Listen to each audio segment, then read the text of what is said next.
Welcome to Free Thoughts, a project of the Cato Institute's libertarianism.org. Free Thoughts is a show about libertarianism and the ideas that influence it. I'm Aaron Powell, a research fellow here at Cato and editor of libertarianism.org. I'm Trevor Burrus, a research fellow at the Cato Institute Center for Constitutional Studies. Today we're talking about what it's okay to buy and sell. Some things strike us all as totally fine, like books and cars and houses. But even the thought of money for other things, like love or organs, makes many people uncomfortable or even angry. This commodification has become a hot topic recently, both in popular and philosophical circles. Commodification is a controversial topic, and sometimes an upsetting one. But Free Thoughts is about exploring ideas, even controversial and sometimes upsetting ones. Still, it's worth noting that nothing expressed in today's podcast necessarily represents the views of the Cato Institute or its scholars.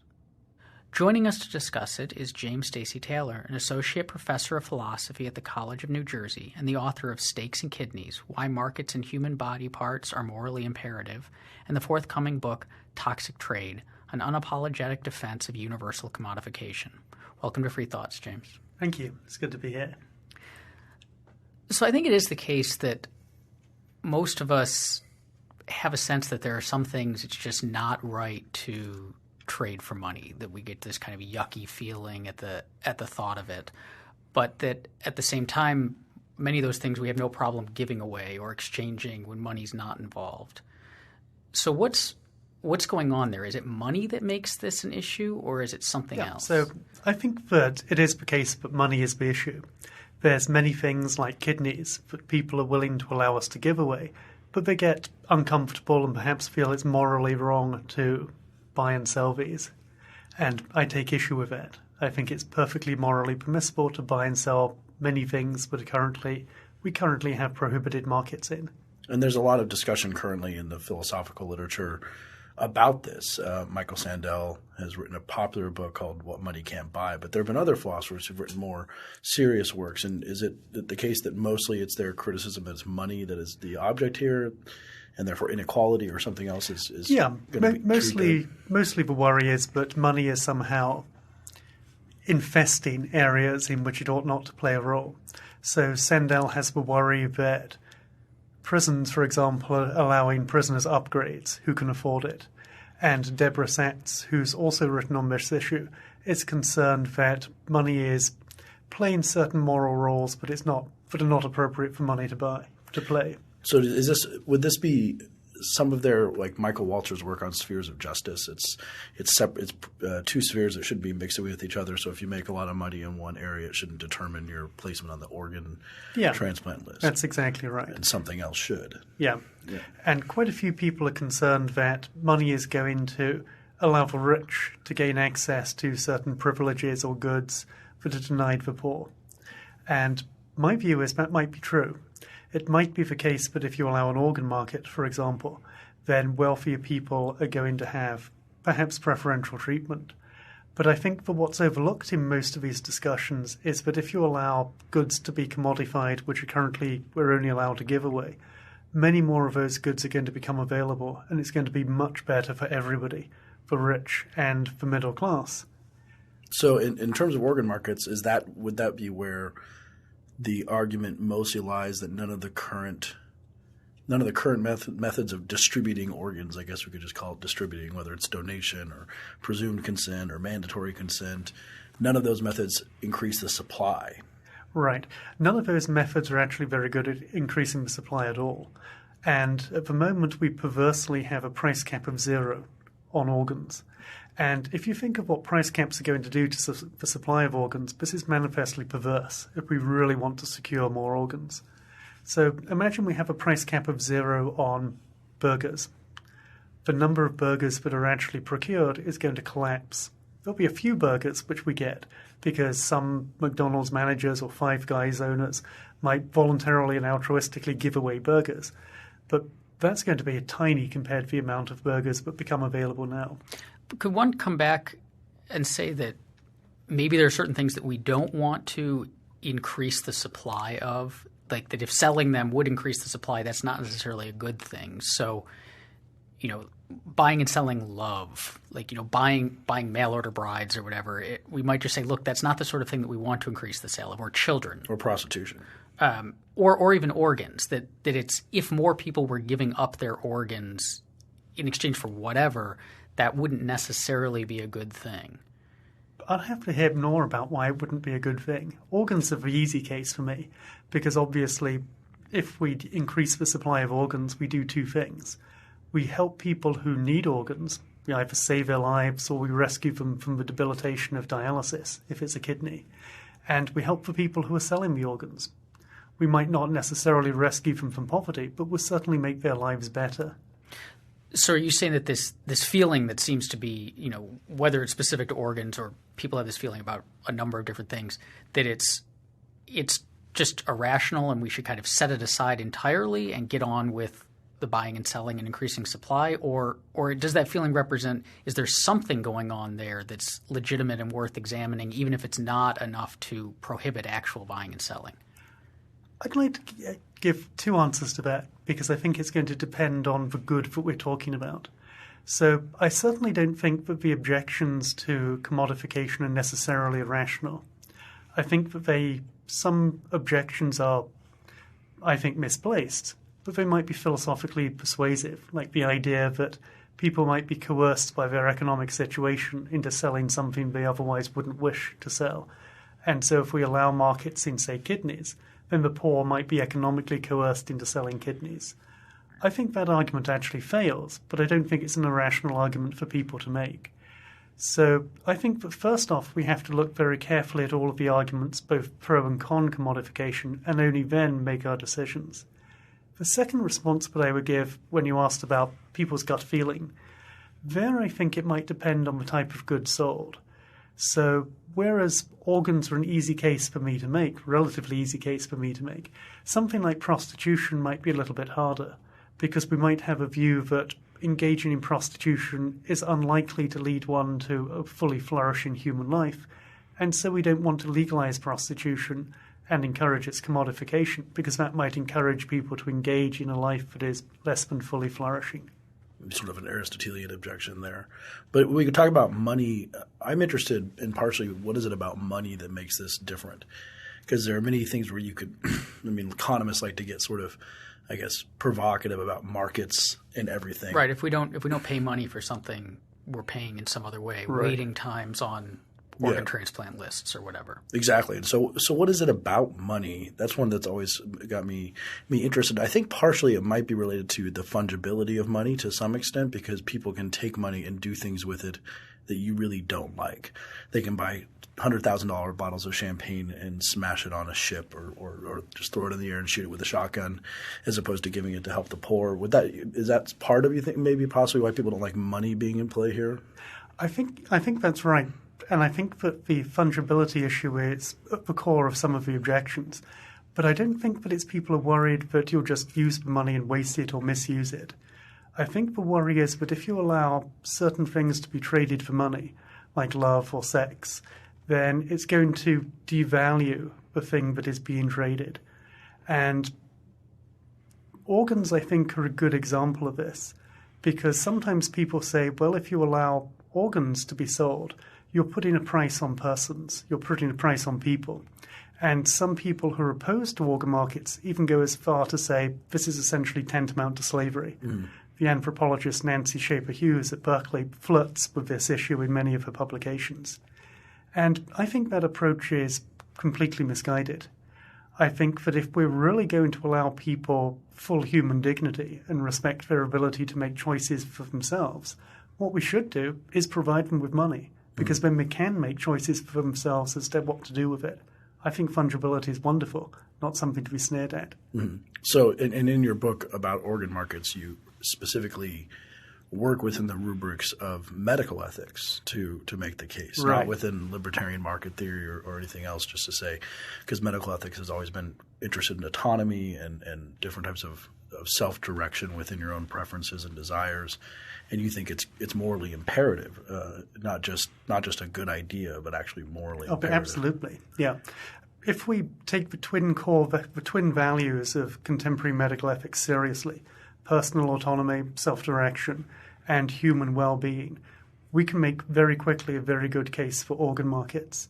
If you allow markets in human organs, you're allowing the would-be sellers the opportunity to direct their lives as they see fit, sell a kidney if they so wish.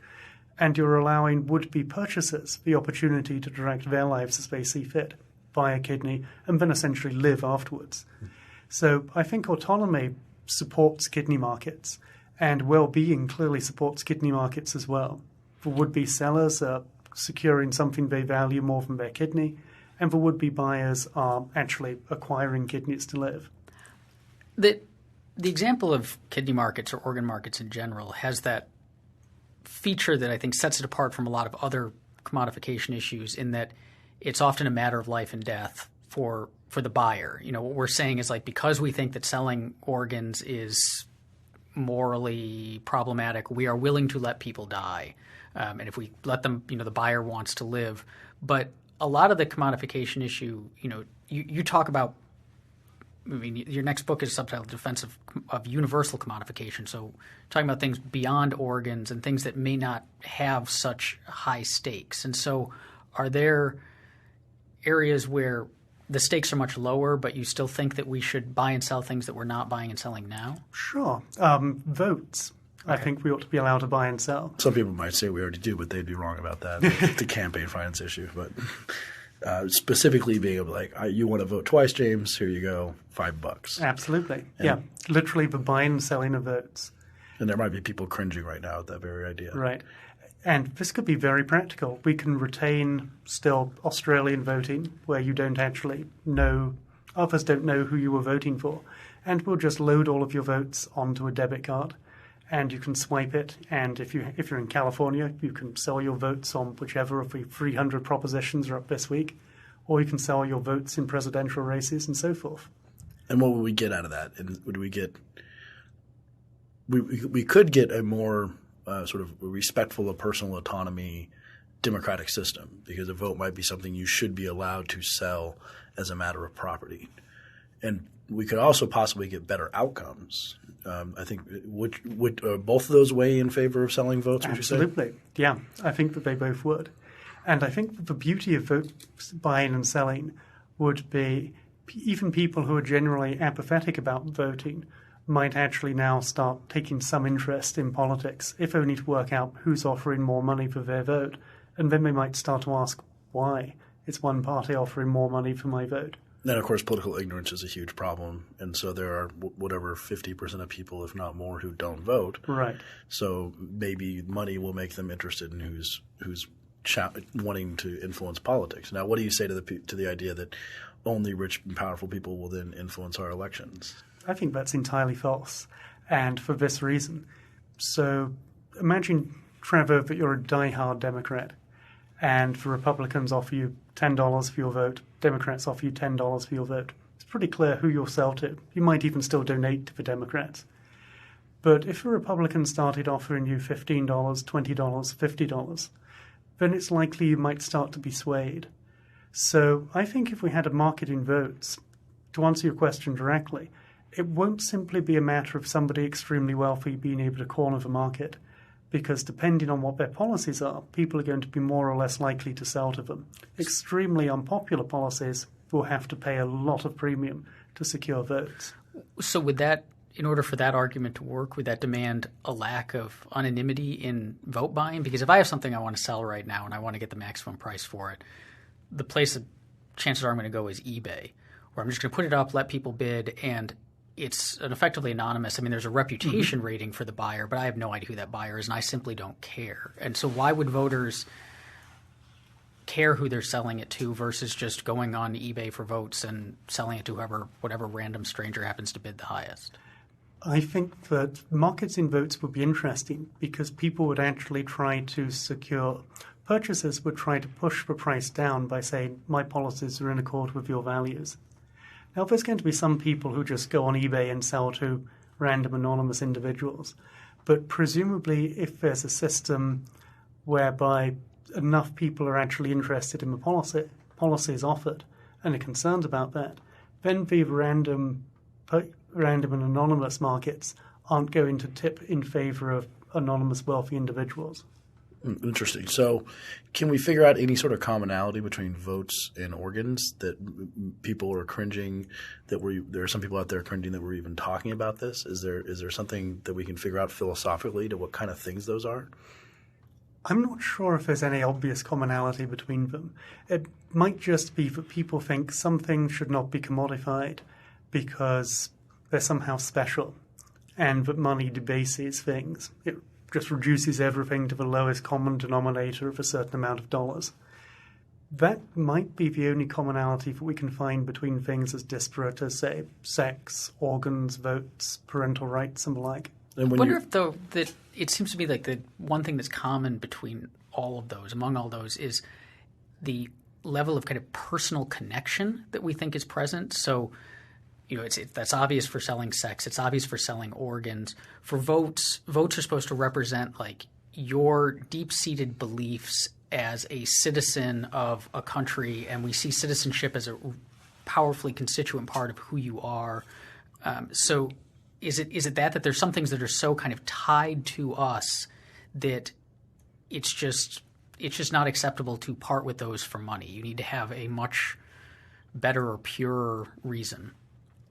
That's interesting, and I think it's persuasive, but at least initially persuasive, because notice that that's adopting a particular view of voting, sex, organs, which might not be shared by everybody.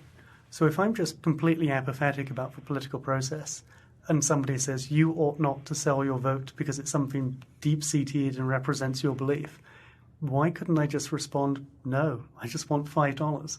And is this any different than other disputes about preferences or values that people have, which in one instance is inherent to the functioning of a market, because if two people agree about how valuable something is, they're not going to trade it, right? Right. But on the other hand, when you read the Michael Sandel book, it seems a lot of times like a list of things that he values very highly and therefore doesn't think should be sold. And it's hard to suss out whether it's because of inequality reasons or depriving people of human dignity reasons, but he includes HOV lanes, I think, and box seats at stadiums. And what's interesting to me is that those have some distribution method already. And it's interesting to decide whether or not the traits that let you win in standing in line, for example, to get box seats at a stadium are the kind of meritorious traits that we think should determine the distribution of concert tickets as opposed to paying someone to stand in line. And I think there's some element of merit there. We think that the person who stood in line outside the Apple store for 2 hours sort of deserves it in some way. And some guy comes along and says, $1,000, I'll take your place in line. Right. And I think that idea of merit can apply to the voting question as well, because I think what we want, we want to say that if you're a candidate that you earned your votes. So there was merit involved in you receiving them. You were persuasive. You had good ideas that you convinced people would help the country or the state or the city or whatever. And I think that notion could also be related to why people get upset about what they see as the role of money, not vote buying, but just money in politics, is that it corrupts it somehow such that people who really don't merit these votes are getting them. And that's the corruption idea. In the more, I don't even mean in the technical sense of political corruption, but tainting, and that money is somehow disgusting and taints areas. I don't know if you would agree with that or not. No, in fact, I would go the opposite direction. I think that your comments about merit I think they're well placed. And I think that people do think that politicians ought to earn their votes through good ideas or good policies. But I think that has implicit within it a premise which I would completely reject, namely that people who have money, even very wealthy who have money, it somehow fell into their laps like manna from heaven. But it strikes me that in most cases, people who are wealthy, even middle-class people who are successful, or even the very wealthy like Bill Gates, have secured their wealth precisely through being meritorious in a particular way. They're producing a good or a service that a lot of other people actually want to secure, and they're willing to exchange money for. So if we think of standing in line as being meritorious, that strikes me as less meritorious than your hypothetical person who offers $1,000. The guy who's standing in line for 2 hours can do that, presumably, because the other uses of his time aren't particularly valuable either to him or to anybody else. Mm-hmm. The guy who's got $1,000 is wealthy enough to do that because he's provided goods or services to other individuals. Mm. So I think if we're concerned about goods being distributed on the basis of merit, we ought to be having markets in goods. Well, it'd be interesting. Rather than not. It'd be interesting to ask someone who was against commodifying a place in line, if it would be so. If a man went out and dug ditches, worked really hard on the farm or something, and got $1,000, and then immediately turned around, walked to the first guy in line, and gave him that $1,000, and then another guy traded hedge funds. Something inscrutable and kind of bizarre, and he got $1,000 from that, and went to the guy in line and offered him $1,000.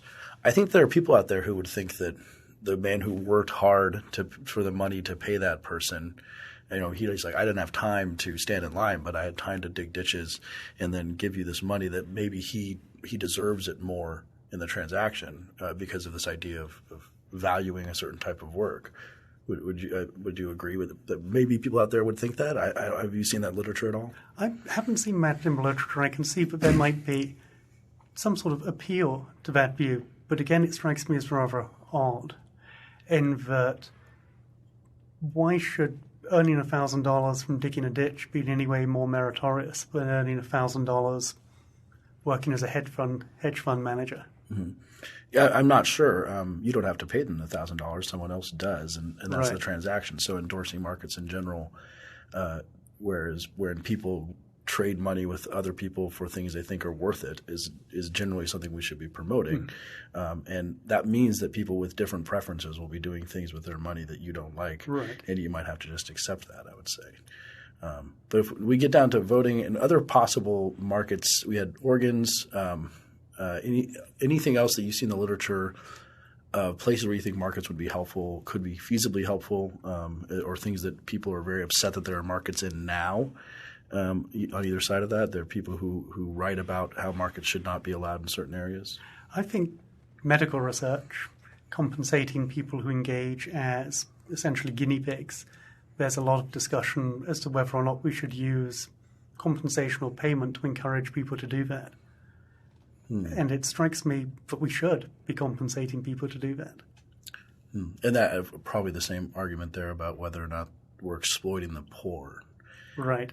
And that's an idea that is always present in discussions of free markets in terms of poor having no other options. And you mentioned that a little bit, but would you flesh out why you think that argument is not very valid? Sure. I don't think it's a legitimate argument because it's false. And normally when we start off discussions of exploitation, we have the example where you're drowning, Trevor, I've got the only lifebelt, and I say, give me $10,000 for this. That's presumably a paradigm case of exploitation. You really have no other option. But it seems that when we're talking about market transactions, markets are the paradigm case of providing additional options to people rather than closing them off. So a nice example of this can be taken from an article which was written by Madhav Goyal called The Economic and Health Consequences of Selling a Kidney in India. And this article is very much not in favor of kidney markets, black markets in kidneys in India. But it does show something really interesting.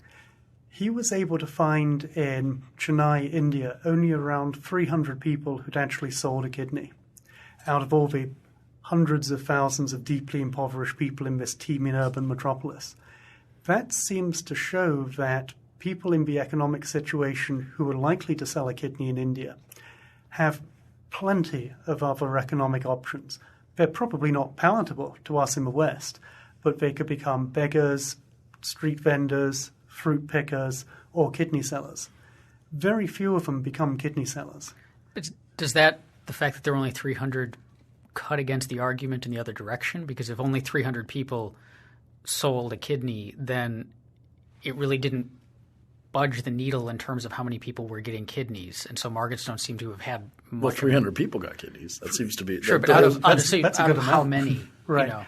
That's because the market in kidneys in India is illegal. Okay. right? So this is a black market, and there's significant penalties for being caught trading in kidneys. And you don't want to sell a kidney in India because black marketeers won't pay the full amount. They won't provide you medical care afterwards. Better example for the argument that markets in kidneys will generate a lot of kidneys is actually Iran. Iran's a beautiful case because they legalized kidney markets in 1988. By the year 2000, they had cleared their waiting lists of people who needed a kidney. And now they actually have waiting lists the other way. People are queuing up to provide a kidney. Wow. And has the medical establishment, the medical bioethics establishment, condemned that? They've condemned it with varying degrees of condemnation. So some people, especially transplant surgeons that I speak to, say this seems to be the way forward. Maybe we should have more regulation than Iran has, but we certainly should allow this. Other people, typically academic bioethicists, have said, well, clearly these people are exploited or coerced or forced and so forth.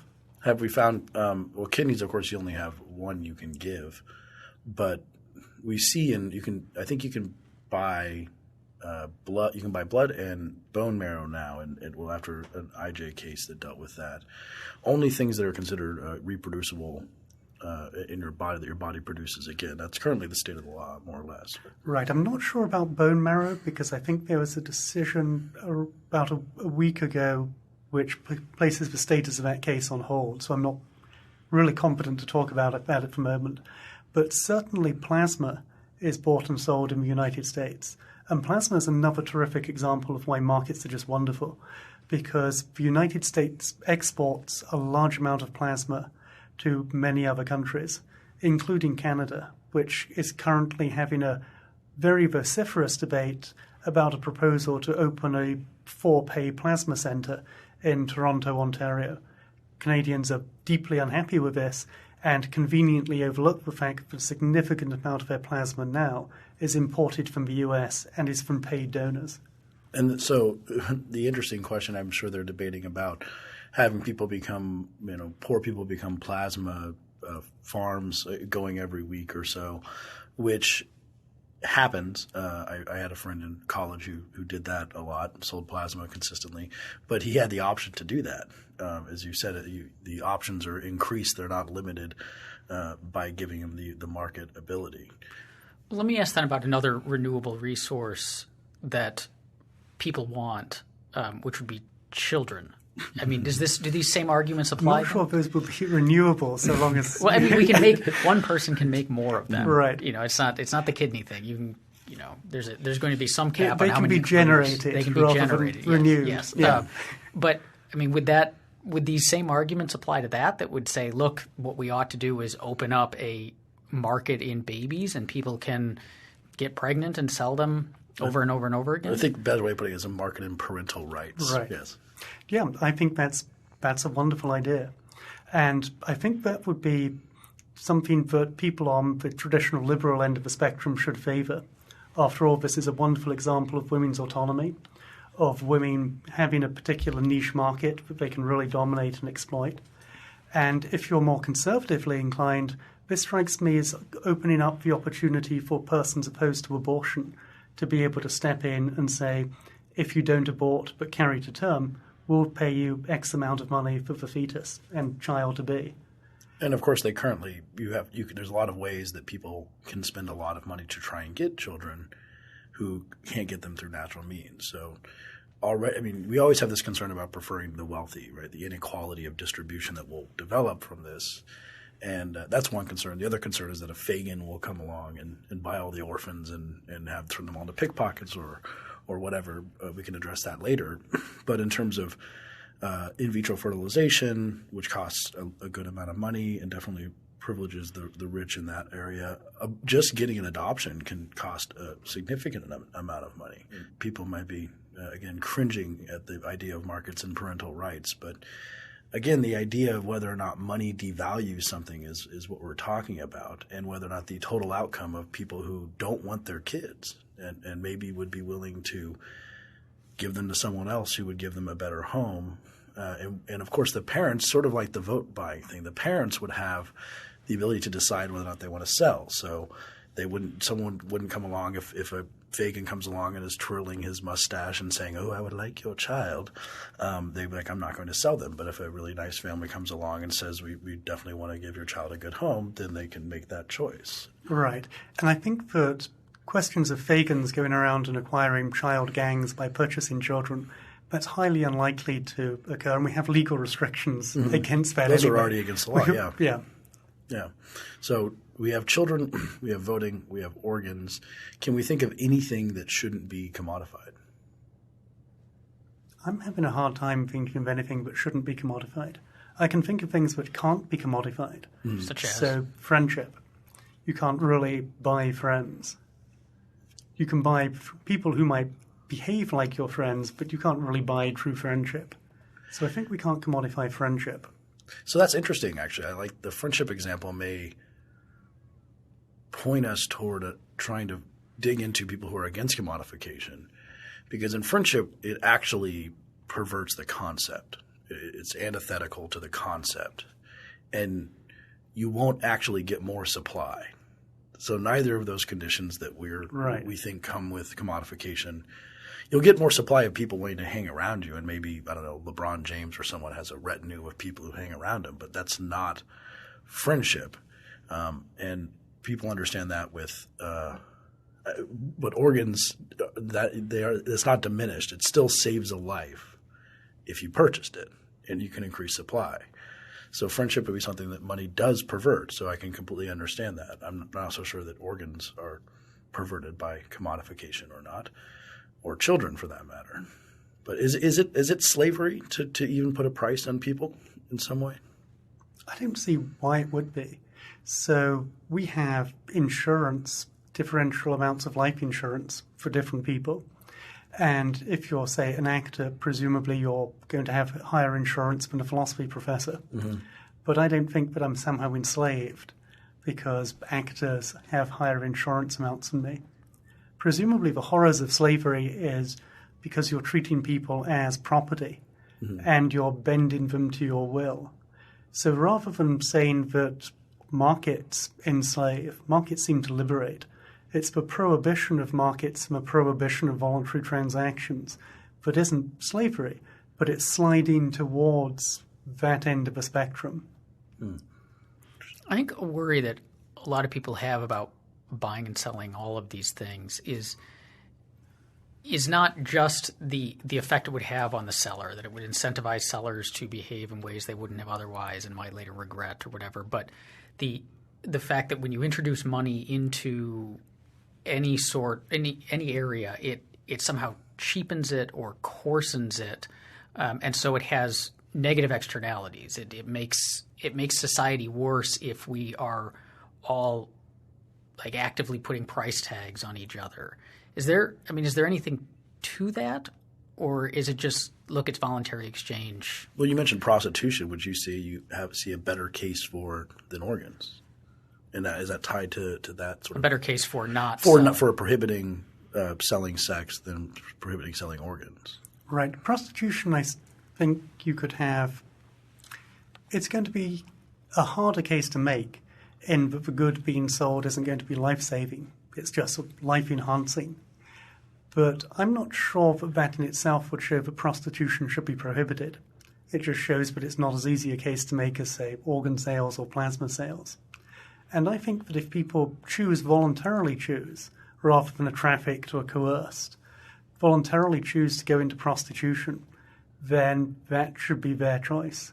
And if you don't like it, then I think you can try and persuade them, argue with them, maybe even offer them incentives to get out of prostitution, perhaps buy community college courses or buy them entry or pay for tuition at any college of their choice. Mm-hmm. I think some people would definitely quake, though, at the use of the word voluntary. There are people who think that no one would voluntarily go into prostitution. Right, because it's so generally unappealing to most people. Mm. But I think that first response is there might be people who have very different tastes. So there's a whole range of interesting sexual tastes that people have, some of which are really quite revolting to most people. And yet the people who pursue them show every indication that this is exactly what they're interested in. So it might be that some people who enter prostitution do it because they enjoy it. More likely, the majority of people do it because they see that it's their best economic opportunity. And it strikes me that prostitution, like other types of unpalatable trade, that is unpalatable even for the people who are pursuing them. The response isn't to take away what they perceive to be their best economic opportunity. The correct response is to try to alleviate the poverty that they're in. Well, that often seems to be the case, that poverty is the problem. And when I see a lot of – it appeals to me. I understand the objection that these people who work horrible jobs and horrible conditions have few better options than that. And I think it seems strange to therefore cut off one of those options when you make this observation about their status in life, and then make illegal one of those few options that they already have, when it seems like what you're actually having a problem with is poverty, which is what we all should have a problem with. Child labor exists in states of poverty. Child prostitution often in states of poverty. It's poverty. It's the problem that creates the seeming lack of voluntariness in the transaction. But do we need to define voluntary in some way to support markets in some of these things? Do we have to have a good definition of it? Sure. And I think a good definition will be a person acts voluntarily if her actions stem from her will rather than the will of another individual. So we won't – conditions are sort of irrelevant in that situation? Sure. I think that they are. But I think that they're relevant in this respect. Persons' autonomy and persons' voluntariness can be of different values depending on the conditions in which they're in. So if you're middle class in America, then you're extremely fortunate, and if you're able to use your will to pursue your life pretty much with a wide range of open options. If you're impoverished, living in the slums of India, you might still be voluntary, but your voluntariness is going to be less valuable to you simply because your options are curtailed. But again, I think the response to that isn't to curtail people's options yet further. Instead, it's to try to open up their options. And give them more abilities to get out of poverty. Absolutely. I think one thing that it strikes me maybe kind of important to put out there is that a lot of the objections to opening up markets in these various areas seem to be that, the markets will then explode in them. That if we open up markets in selling votes or selling organs or whatever, then everybody's just going to start selling them all the time. But that's not necessarily the case. That if these feelings of aversion that we already have are still there, and there's no reason to think that just making things for sale would change that, then people aren't going to be as willing to sell them in the first place. Like, just because you can sell something doesn't mean you're going to. And if fewer people are selling them, then it's going to be harder to buy them, or the price to overcome that yucky feeling is going to be so high that buyers aren't going to be interested in the first place. So, I think that we always have to kind of recognize that there's that check, that if we have a strong aversion to something and it's at a societal level, then even opening up markets isn't going to change much. Yeah, legalizing prostitution would make some people on the margins, I guess, okay with prostitution, but you wouldn't greatly increase the supply of prostitution by legalizing it, because those feelings that are animating this entire discussion – or necessarily demand. Or demand, yeah. Those feelings that are animating it are still there even after you put markets in them. There's just more respect for autonomy. And I think what have we learned in Iran in terms of the kind of people – has there been any studies on the kind of people who have been selling organs in those markets? It tends to be people who are poorly off. Mm-hmm. But what we do have some anecdotal evidence of, and of course anecdotal evidence, we can take it for what it's worth, is that now people who are potential kidney sellers are actually seeking medical care and trying to document that they've received some type of long-term medical care, routine checkups and the like, so that they can get to the head of a line of kidney sellers. Interesting. So like Carfax, you make sure you have all the documentation. You have kidney facts. Yeah. Kidney facts. That's interesting. And so I think that, to sort of close the bigger issues that people have with markets, some of those have come, and it's the same discussion when we have questions about wild animals and nature, I think. and especially endangered species and poaching. This happened all over Africa, of people having the ability to buy and sell something that they think is owned in common, which was never alleviated by prohibitions on poaching. Again, a same type of idea that money taints and therefore perverts something that is more valuable than money itself. And that caused a lot of problems in Africa, and we fixed some of those by allowing markets. You can go hunt an endangered species now for a fair amount of money, which means that they use that money for animal husbandry, for keeping the endangered species alive, as opposed to saying it's owned by everyone. So allowing these rights and allowing these transactions to occur can make everyone happier, even people who love these animals. I think that's a general lesson we can learn from markets. So let me just ask, there's been a lot of philosophical writing about commodification, and my sense is the bulk of it has been against commodification in one form or another. But you've been pretty dismissive of the arguments in general. Are there any arguments against commodification generally or in specific areas that you think are, I mean, if not ultimately persuasive, at least the best, powerful enough to spend some time with? Sure. I think that arguments offered by Paul Hughes, who's at the University of Michigan, one of the branch campuses, are persuasive, at least initially. And Hughes' argument is, with respect to kidney selling, that if we're genuinely concerned about people's autonomy, we ought to prohibit kidney markets. And his reasoning is that there are certain options that people have, which he terms constraining options, that if people pursue them, they're going to be less likely to be able to use their autonomy in the future. And his view with, say, kidney markets, but we can expand it to something like prostitution, is that if you engage in this particular activity, then you're going to be, in kidney markets, debilitating yourself physically, which will restrict your future options. Or if you engage in prostitution, then you'll debilitate yourself socially, and people will be less likely to be willing to hire you into normal mainstream employment. That's, I think, that's an intriguing argument. I think it's mistaken because it rests on the claim that the only thing of value is personal autonomy and the ability of people to have a wide range of options. I think that we might have people who are willing to give up their autonomy for something that they value more.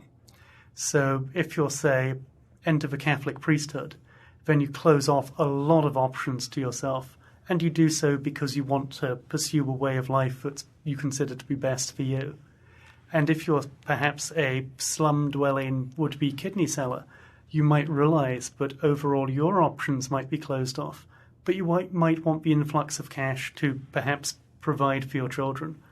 And I think that people should be allowed to make those choices for themselves. Sure. I mean, would we do this as a weighing? Because he seems like we're also – or Hughes is forgetting the really autonomy-constraining thing is death. And so the recipient of the kidney, right. Are we going to count out how much autonomy we have in the equation at the end of the day? Is that should we do that with autonomy? This is more autonomy maximizing to a larger group of people or less? Is that how we should make decisions about this? I don't think that we should really do that, because it's going to be very difficult to place a value on your autonomy versus mine, given that you might value your autonomy very differently than I do. Mm-hmm. You might, just knowing you, Trevor, this is plausible, you might wish to enter a monastery and pursue contemplation absolutely. And restrict your options in that way, mm-hmm. whereas I might wish to have a full range of options available to me. Thank you for listening to Free Thoughts. If you have any questions or comments about today's show, you can find me on Twitter at @ARossP. That's AROSSP. And you can find me on Twitter at TCBurrus, TCBURRUS. And to learn more about libertarianism, visit us on the web at www.libertarianism.org.